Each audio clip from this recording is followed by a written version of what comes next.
పవన్ కళ్యాణ్ చేశాడు. అన్నైన నాగబాబుకి ఇచ్చేశాడు ఎమ్మెల్సీ. మరి చంద్రబాబు నాయుడు గారు టీడీపీ తరపునే కదా ఇచ్చారు.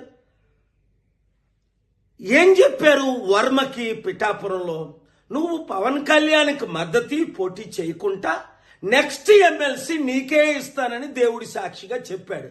ఆ వర్మేమో అమరావతిలో, విజయవాడలో పవన్ కళ్యాణ్ చుట్టూ, చంద్రబాబు చుట్టూ తిరుగుతున్నాడు. అయ్యా మీ మాట నిలబెట్టుకోండి అని. బుద్ధుందా వర్మ?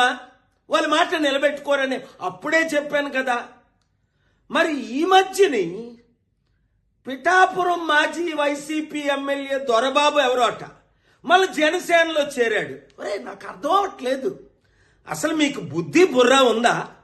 2008లో ఇదే పవన్ కళ్యాణ్ చిరంజీవి ప్రజారాజ్యం పార్టీ పెట్టి 100 కోట్లు 1000 కోట్లు కలెక్ట్ చేశారని మనం అందరం విన్నాం.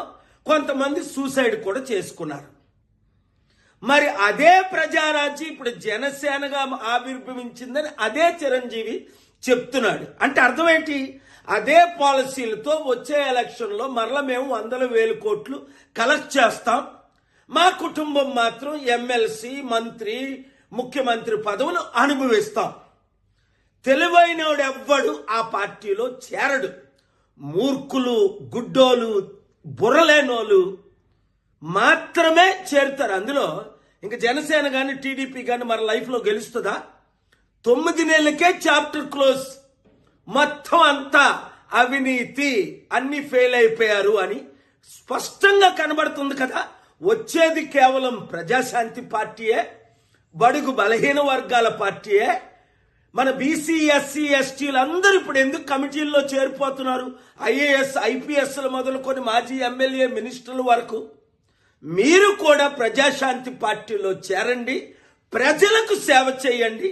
కుటుంబ కుల పార్టీకి ఇప్పుడైనా గుడ్ బై చెప్పండి. చెప్పని మీ ఎమ్మెల్యేలకు, అరే యూత్, నిరుద్యోగులు, మీరు వాళ్ళకు బుద్ధి చెప్పండి.